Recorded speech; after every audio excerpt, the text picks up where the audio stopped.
Hi, this is Laura Workala with Sewing Genius on YouTube. And let's see, I want to adjust this so you can see what I'm doing. Also, Laura's Sewing School in Arlington, Massachusetts. So I was doing a video the other day about making cover buttons, and I ended up watching it, and it was blurry in some places. So I said, I've got to make a new one. So the thing is, the blouse is already done that I put these on, but I'm going to show you because I've got a few more extra ones to do. Okay, so here's the thing is that this is me and the blouse that I finished. The color here is way off. I don't know why. I checked my ink cartridges. Well, whatever. So I'll show you the actual blouse, but I wanted to show the context. This is the whole blouse. It's a Berta pattern 6614, but I changed the neckline.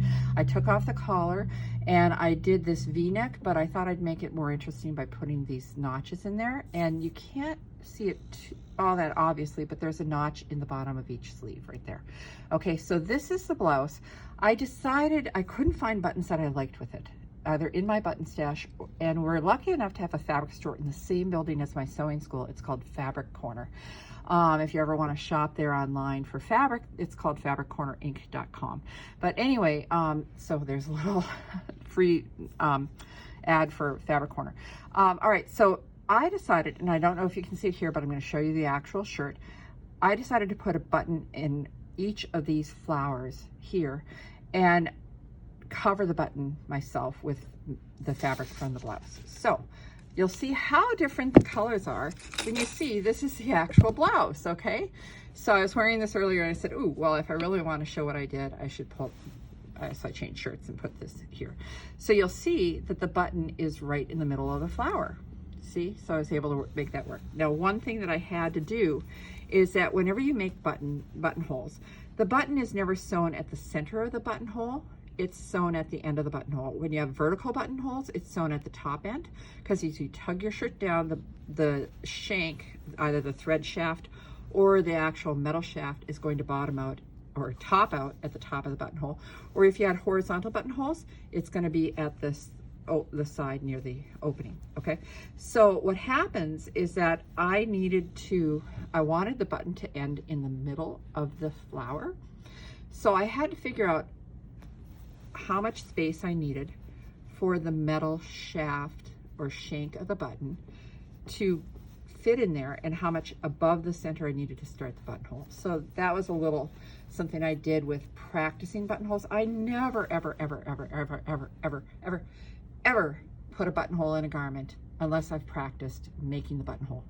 There are a couple reasons for that. First off, the buttonhole that your machine makes with the button in the back of the presser foot may end up being too big, because that's been happening on mine. I mean, I love my sewing machine, but I found, see, you stick a button in the back of the foot, see this opens up and the button gets stuck in the back. Well, I was finding that the buttonholes overall for flat buttons was getting too big. It was too big, so I had to put a smaller button in here to get the right size. So you want to check the size of your buttonhole and make sure it's right, because these buttons have some thickness. The size ended up working. Okay, so these have some thickness, almost an 1/8 inch of thickness. So that's a big difference. So anyway, I always practice buttonholes before I put them in the shirt. And usually I start at the bottom buttonhole and work toward my top, because I'm getting better with every buttonhole. And that's going to be the most obvious buttonhole, is the top buttonhole. Okay, so I wanted to show you this and to show you where that button is going to go. And I want to show you how to make your own buttons. It's actually quite easy. I prefer this kind of button right here. These are kind of shiny, nickel-y looking. I guess they're brass. These are made by Dritz. I had the package the other day, and then I gave the cardboard or the tag board part to one of my students to use as a shim. So I can't show you that, but I just got them at the fabric store downstairs at Fabric Corner. They'd have them at Joann's, that type of stuff. There are two different types of make your own buttons that you'll find. You'll find these shiny ones like this with the teeth. See, you can see those teeth right here. And they grab the fabric to hold it in place until you snap the back on. Okay, so there's another type that is kind of an aluminum. It's not shiny, and you put the fabric, push the button in it, it automatically, the jig folds the fabric in and you snap the back on. I've used that a lot for refrigerator magnets and things like that, but I don't like to use it for a garment because I feel like these teeth are going to hold it a lot better. Now, the package, and I like I said, I had the package and then I no longer have it. On the back of the package will be a circle pattern that you use to cut your fabric for the button. You have to cut the fabric about twice the diameter of the button. This is a 5/8 inch button, and it does have a vertical element to it, like almost an 1/8 inch thick. All right, so I tried one and I decided to do one instead of 1 1/4, because 5/8 times 2 is 1 1/4. I decided to do 1 3/8. Okay, now you can cut out that pattern on the back of the buttonhole package, or you can use something like this. This is a circle jig for drawing circles, all sorts, from 1 1/16 to 1 7/8. You can also get ones that do bigger circles. See, so this goes up to, I don't know, what is that? 3.5 inches circles. So they're really handy to have when you need to do circles. So I decided to do 1 3/8, which is here. Okay, now I've already cut this circle, okay, to go from that, but I want to show you how I do this anyway. All right, so I'm going to grab this fabric that I used on this blouse, and I'm going to draw a circle. Okay, so here's a nice flower right there, and I'm going to use, I can use a pencil, I could use say a chalk marker if it's fine enough, like the Bohin chalk, if that's how you see it. The French are probably like rolling over saying, ah, what is that, Bohin? Whatever, from France. This has really thin, it's like a mechanical pencil. So that could work, because you don't want something that's really clunky. I'd say that a chalk liner, which I love for a lot of things, is too clunky for this. So anyway, I can see, this is a Frixion pen. Let's see, where's the Frixion? Ah, Frixion ball. It's right there. I don't know if you can read that. Probably not, but anyway, it's Frixion. What happened here is that I ran out of this color ink, so I opened this up and stuck a black refill in it. So this will be a little darker than it actually looks. Okay, they disappear with the iron, but some people don't like to use them because they're afraid they're not going to disappear. Well, I tell you what, no one's going to see this mark because it's going to be tucked inside the button. So you see, I can put that circle right over there, centering it visually, and then I can take, and I try to hold this circle plastic firmly.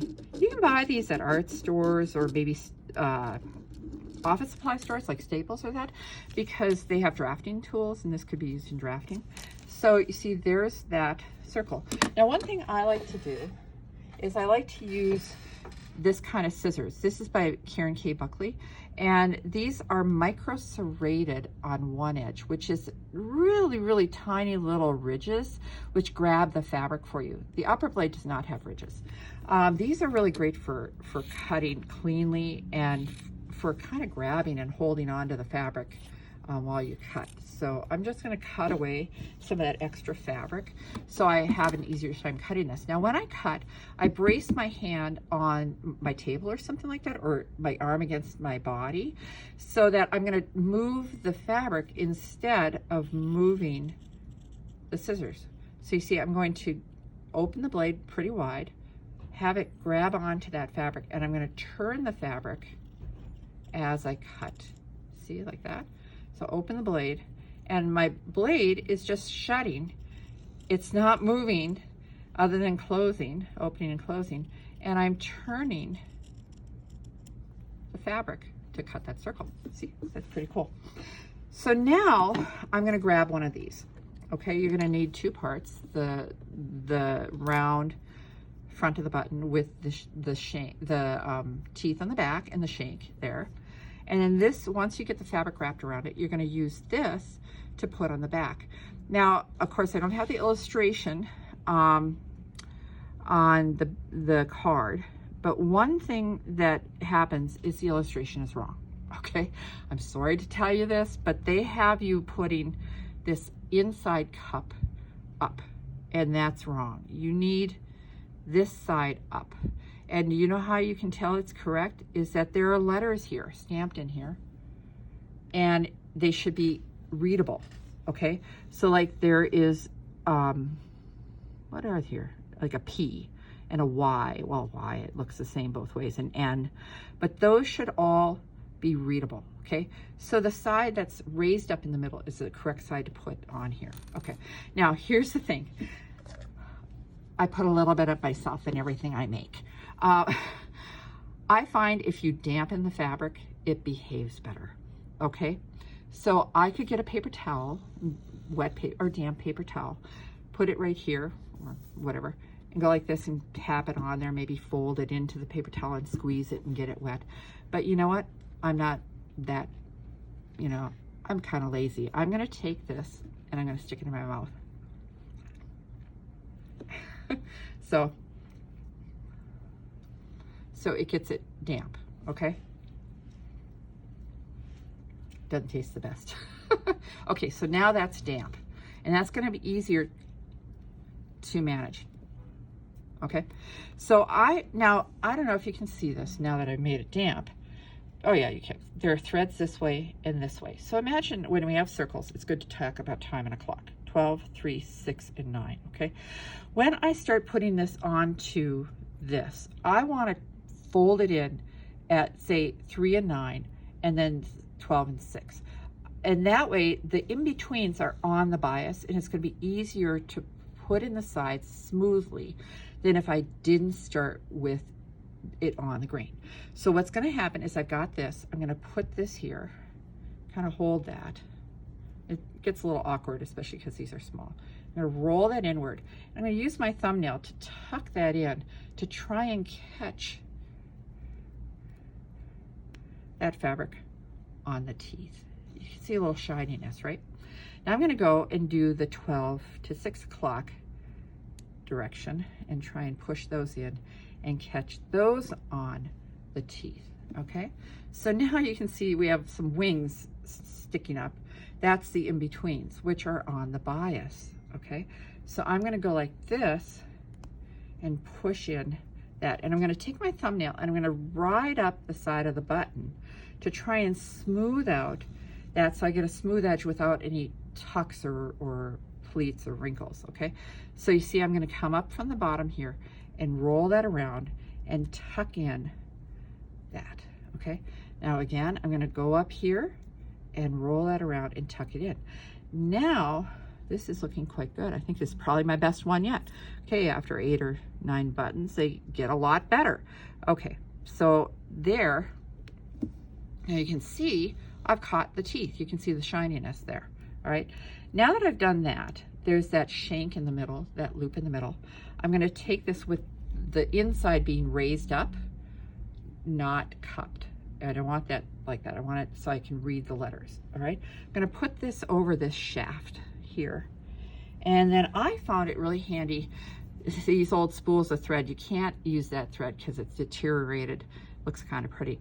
But that spool of thread can be really good for pressing this down and snapping it in place. I don't find this that easy to do with my fingers.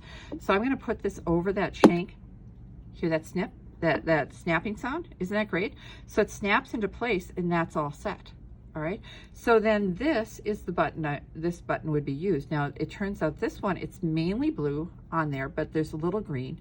That's okay because, you know, if this goes here, that green is going to kind of be reflective of the green on there. So anyway, I just thought I'd let you know how to do that. Like I said, these were some Dritz brand cover buttons. They come in lots of sizes. You can get even, I don't know if this is the smallest, but you might be able to get a little smaller. I know for sure this was one of the smallest ones he had at the fabric store downstairs. But you can get really big ones too. Like I have one that's 2.5 inches in diameter, and I think you can get even larger than that. I've used large ones on coats, or say if you want to make a tuffet, those are really cool. Those I think are 3-inch cover buttons. But anyway, so so you can get these in different sizes and use them for whatever project you find it useful to do. So I hope that was helpful, and you have yourself a good day.